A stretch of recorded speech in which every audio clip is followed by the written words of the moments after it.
마태복음 15장 12절에서부터 20절 말씀입니다. 이 말씀의 핵심은 말씀을 순수히 받지 않는 자들은 스스로 멸망의 길로 갈 수밖에 없다는 말씀입니다. 12절에 이에 제자들이 나아가가되 바리새인들이 이 말씀을 듣고 걸림이 된 줄 아시나이까? 아멘. 여기 바리새인들은 예수님의 말을 듣고는 성경을 자기만 알고 외우는 줄 아는가 하면서 말씀을 받아들이지 않았던 겁니다. 이들이 예수님께서 이사야서를 가지고 말씀해 주실 때 이들이 바른 자세로 받았다면 맞구나, 우리가 하나님의 말씀이 아닌 것을 가지고 잘못 걸어갔구나, 이렇게 깨달아야 하는데 도리어 구약 성경에 대해서 독보적인 위치에 있는 그들의 자존심만 내세워서 예수님의 말씀을 배척했던 겁니다. 이때 이 사람들은 소위 반촌이라고 하는 수도 예루살렘에 온 고발자들로 예수님을 대적했던 것입니다. 그러니까 걸림이 된 줄 아시나이까? 라고 한 말이 바로 말씀을 아무리 바르게 증거해 줘도 말씀을 내 것으로 받지 아니하니까 그 말씀이 나를 변화시키는 것이 아니라 오히려 나를 넘어뜨리는 결과가 오게 하더라는 것입니다. 즉 걸림이 됐다, 이 말씀입니다. 우리가 말씀을 받을 때 순수한 자세로서 하나님의 말씀에 의존해서 받고 그 말씀에 의존해서 생각하고 그 말씀에 의존해서 걸어가면 좋은 열매가 나오지만 하나님의 말씀에 의존하지 아니하고 자기 스스로 생각한 대로 믿고 스스로 생각한 대로 걸어가면 그 말씀이 자기를 판단할 뿐이라는 것을 알아야 합니다. 말씀이 증거될 때 말씀이 자신에게 부딪힐 뿐이지 다른 아무 유익이 없다는 말입니다. 하나님의 말씀이 증거될 때 그 말씀에 자신을 굽히고 순종해서 믿고 걸어가야 되는 것이지 말씀에 대해 대적하면 아무 유익이 없습니다. 그래서 예수님께서 다음에 뭐라고 하셨는고 하면 13절에 예수께서 대답하여 가라사대 심은 것마다 내 천국께서 심으시지 않는 것은 뽑힐 것이니 여기서 심은 것마다 내 천국께서 심으시지 않은 것은 뽑힐 것이라는 말은 하나님께서 주시지 않는 것은 결국은 다 열매를 거둘 수가 없다는 말씀입니다. 그리고 14절에 그냥 두어라, 저희는 소경이 되어 소경을 인도하는 자로다. 만일 소경이 소경을 인도하면 둘이 다 구덩이에 빠지리라 하시는데 여기에 소경이 소경을 인도하면 하는 말은 바리새인들이 자신도 하나님의 말씀을 못 깨닫는 주제에 백성들을 인도한다고 하니 그야말로 모순이라는 말입니다. 그래서 요한복음 9장에 보면은 예수님께서 나면서부터 소경된 자를 고쳐주고 난 다음에 바리새인들로부터 비판을 받을 때 예수님께서 뭐라고 말씀하셨는고 하면 요한복음 9장 41절에 너희가 소경되었더라면 죄가 없으려니와 본다고 하니 너희 너희 죄가 그저 있느니라고 하셨습니다. 무슨 말씀이냐면 바리새인들이 영적인 교만에 빠져서 나는 소경이 아니다, 나는 성경을 안다는 이런 자만심을 갖고 있으니까 성경을 바로 깨닫지 못하더라는 것입니다. 그러므로 우리도 성경을 배울 때나 성경을 스스로 연구할 때 지난날에 들었던 것이나 지난날에 배웠던 것을 초월함으로 선입관념을 완전히 제거해 버려야 해요. 선입관념이 박혀 있으면 아무리 성경을 봐도 지난날에 봤던 그 한계를 전혀 초월할 수가 없습니다. 그러나 선입관념을 버리면 전에 별다른 감명이 없이 봤던 말씀이라도 다시 순수하게 그 말씀의 본뜻을 깨닫기 위해 하나님 앞에 성령으로 마음을 열어주심으로 말씀을 순수하게 깨닫도록 지도해 주시기를 간절히 기도하는 마음으로 말씀을 읽어보면 한문단 속에 들어있는 하나의 접속사나 토시를 소홀히 다루며 그냥 습관적으로 읽어나가므로 그 의미를 완전히 다르게 봤던 그런 것들이 얼마나 많이 발견되는지 모릅니다. 때문에 하나님 말씀을 배울 때나 읽을 때 반드시 전제되어야 하는 것이 선입관념 버리고 순수하게 배우고 읽는 이 자세를 늘 견지해 나가는 겁니다. 이것이 뭐냐? 곧 나는 소경이로소이다. 주여 내 눈을 열어 진리를 보게 하소서. 이렇게 자신의 영적인 소경됨을 깨달을 때 계시가 열려지는 것이지, 나는 봅니다, 난 압니다 하면 하나님께서 열어주시는 것을 볼 수가 없어요. 여기에 바리새인들은 자신들의 사사로운 견해에 붙잡혀서 자기들은 다 안다고 자부했기 때문에 예수님께서 이사야서를 열어서 그들의 잘못을 지적해 주실 때 전혀 깨달을 수가 없었던 겁니다. 그때 예수님께서 이사야서를 열어셔서 사람의 계명으로 교훈을 삼아 가르치니라고 말씀하실 때 여기에 대해 이 사람들은 어떤 것을 연상했는고 하면 사람의 계명이란 무슨 우상 숭배와 같은 그런 범주에 속하는 것들을 말하는 줄 알았던 겁니다. 여기 이 사람들은 하나님을 섬기는 척하면서 하나님의 말씀이 아닌 인간의 유전을 따르게 만든 그것이 큰 문제인 겁니다. 지금도 우리와 색깔이 완전히 다른 절에 나가자고 누가 제의해 온다면 사실 따라갈 사람 없지만 예수를 믿어도 옳게 믿어야 된다고 하면 뭔가 신앙적인 호기심이 발동하므로 꼼짝 못하는 경우가 있습니다.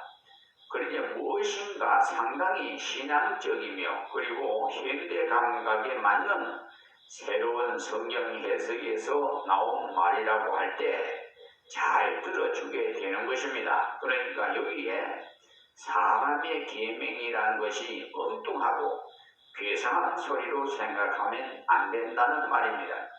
성경과 아주 비슷한 길로 가다가 슬쩍 달라지기 때문에 잘 넘어가게 되어 있는 겁니다. 그 때문에 성경을 들을 때나 성경을 읽을 때 우리는 반드시 자신이 부족한 소경임을 인식하므로 하나님께서 자기의 눈을 열어주시지 않으면, 하나님께서 심어주시지 않으면 다 소용없다는 것을 알아야 합니다. 하나님께서 열어주지 않으면 자기도 바로 볼 수 없는 것은 물론이거니와 남도 바로 볼 수가 없어요. 그러나 하나님께서 열어주시면 성경을 읽을 때 자꾸 자기가 보이는 게 성경은 이렇게 말씀하시는데 나는 왜 이런가 이렇게 자기를 바로 알게 되는 것입니다. 그러나 하나님께서 열어주지 않으시면 성경을 읽을 때 자기는 안 보이고 자꾸 남만 보이는데 아무 집사는 오랫동안 교회를 다녔는데도 아무것도 아니구나 이렇게 남을 판단하게 됩니다. 어떤 사람이 처음에 복음을 깨닫고 은혜를 받아서 교회에 나와보니 전부가 엉터리같이 보이더랍니다. 왜 이 사람이 이런 잘못된 선입관을 갖게 되었느냐 하면 어디에 가니까 지금 현실 교회는 다 썩었다고 하더라는 것입니다. 그래서 그 말을 듣고 교회에 들어가 보니 정말 그 사람의 말처럼 장로면 집사면 전부가 형편없이 보이더랍니다. 그러나 그렇게 가지 마십시오. 우리가 하나님 말씀을 볼 때 자기의 부족을 모르고 읽으면 자기가 안 보이고 자꾸 남이 보이는 겁니다. 그러니 자기를 바로 아는 것도 하나님께서 안 보여주시면 모르는 것입니다. 성령의 정직한 조명을 받으면 성경을 읽을 때 자신이 길림을 받는 게 이것이 모두 나에게 하신 말씀이구나 자신을 바로 알게 돼요. 그러므로 하나님께서 주시는 말씀이 아닌 육체의 지식을 가지고 남을 인도하는 그것이 사람의 계명으로 남을 인도하는 자인 것입니다. 그래서 육체의 지식인 사람의 계명을 가지고 인도하는 바리새인과 서기관들은 자신도 망하지만 그들을 따라가는 자들까지 역시 망하게 만드는 겁니다. 이렇게 육체의 지식을 가지고 사람을 인도하는 자는 자신과 남에게 이런 결과를 가져오게 만든다는 말입니다. 그런데 바로 그 현장에서 예수님의 말씀을 계속 주의 깊게 경청하던 베드로는 그 말씀을 듣는 가운데 자신의 잘못된 자세가 발견되더라는 말입니다. 베드로 자신도 지금 예수님 말씀을 듣기 전까지는 자기 나름대로 좀 안다고 자유한 그것이 철저하게 수정을 요하는 잘못된 것임을 깨닫게 됨으로써 자기가 아무것도 볼 수 없는 소경이라는 예수님의 말씀에 동의를 하게 되더라는 겁니다. 그래서 예수님께 그 말씀이 무엇을 의미하는지 다시 한번 설명해 주시기를 부탁했던 것입니다. 이것을 볼 때 우리가 성경을 배울수록 깨달을수록 자기는 아무것도 아니라는 사실을 알게 됩니다. 이때 베드로가 예수님의 말씀을 듣고 당장 뭐라고 했는고 하면 15절에 베드로가 대답하여 가로되 이 비유를 우리에게 설명하여 주옵소서 했습니다. 그러니까 예수님께서 입에 들어가는 것이 사람을 더럽게 하는 것이 아니라 입에서 나오는 그것이 사람을 더럽게 하는 것이니라고 하시는 그 말씀이 도대체 무슨 뜻이며 자기에게 어떻게 적용해야 하는지 물어보았던 겁니다. 그러니 처음에는 자신이 무엇을 좀 안다고 생각했는데 예수님께서 심은 것마다 내 천국에서 심으시지 않는 것은 뽑힐 것이니라고 말씀하시고 또 저희는 소경이 되어 소경을 인도하는 자로다. 만일 소경이 소경을 인도하면 둘이 다 구덩이에 빠지리라고 말씀하시는 것을 가만히 생각하니까 자기도 분명히 모르고 있다는 것이 깨달아지므로 그 말씀이 무슨 뜻인지 다시 한번 설명해 주시기를 부탁했다는 말입니다. 여기 베드로를 보시면 참 솔직합니다. 우리가 하나님 말씀에 바르게 깨닫게 되면 여기에 베드로와 같이 자기의 무식을 사람 앞에 드러내는 것을 부끄럽게 생각하지 않는다는 사실 자기가 원래 무식하기 때문에 그 무식을 드러낸다는 것은 극히 정상적인 일로서 괜찮은 것입니다. 오히려 무식을 위장해서 유식한 척 하다가 갑자기 무식이 폭로되면 입장이 곤란하게 되지만 원래 무식하니까 자기의 무식을 주저없이 드러내는 것은 괜찮다는 말입니다. 그래서 베드로는 나는 정말 속인구나. 지금까지 예수님의 말씀을 듣고도 무슨 뜻인지 옳게 알지 못했는데 이제 바로 알아야 되겠다. 그래서 다시 물었던 겁니다. 이때 베드로는 예수님의 선지자였으므로 자신의 체면을 들어서 모르는 것도 묻지 않고 가만히 있었다면 예수님께서 주시는 귀한 진리를 터득하게 되는 좋은 기회를 잃어버리게 되는 것입니다. 그래서 여기 예수님께서 베드로의 부탁을 듣고 말씀하시기를 예수께서 가로사대 너희도 아직까지 깨달음이 없느냐. 이때 예수님께서 베드로를 보고 너 아직도 이것을 모르겠느냐고 물으신 것은 예수님께서 그렇게 이해하기 어렵게 말씀하신 것이 아닌데도 그것이 잘 이해가 되지 않고 어렵더냐는 것입니다. 그러니 하나님의 말씀은 사람의 마음문이 열려야만 이해도 가능한 것입니다. 여기 베드로는 주님께 자기의 부족을 다시 내놓음으로 주의 뜻을 더욱 구체적으로 깨달을 수 있게 된 것입니다. 이때 베드로는 예수님 말씀을 들어보니 나는 부족하구나. 나는 아무것도 모르고 있구나. 깨달아져서 주님께 주여 저 사람들만 모르는 게 아니라 저도 잘 모르고 있습니다. 이렇게 자기의 부족을 솔직하게 내놓았던 것입니다. 예수님께서 바리새인들에게 너희들은 성경을 읽어보고도 몰랐느냐라고 책망하실 때 옆에서 듣고 있던 베드로가 예수님 저도 몰랐습니다.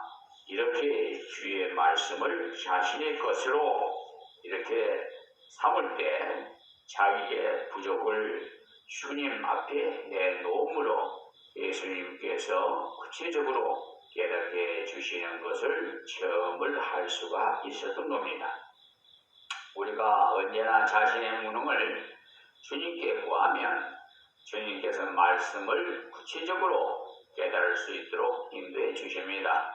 그래서 성경을 아무리 읽어봐도 무슨 뜻인지를 모를 때 즉시 하나님께 엎드려 기도하십시오. 하나님의 이 말씀을 읽었으나 문자적인 의미는 알겠는데 그 속에 든 말씀의 본 뜻이 무엇인지 모르겠습니다.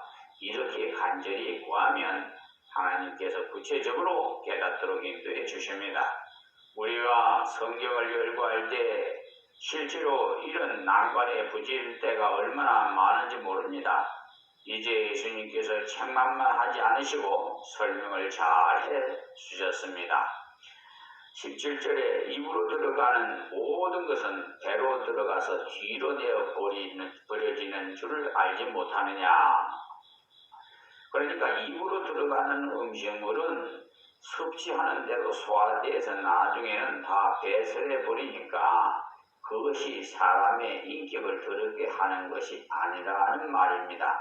18절에 입에서 나오는 것들은 그러니까 입에서 나오는 것은 무엇인고 하니 바로 마음에서 나오는 것이다.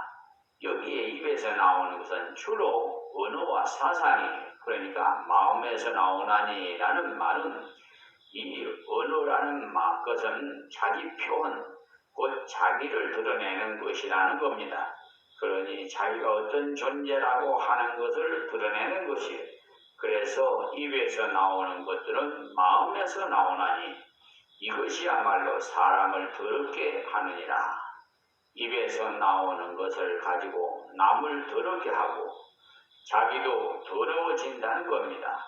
그래서 다음에 입에서 나오는 것들에 관해서 쭉 열거해 놓았습니다.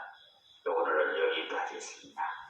하나님 감사하고 고맙습니다. 하나님께서 주신 말씀 하나님 아버지의 마음 위에 시달리게 하여 주시옵시고 늘 아버지 하나님 은혜 가운데 아버지께 영광 돌릴 수 있도록 도와주시옵소서. 예수님의 이름으로 기도하옵나이다.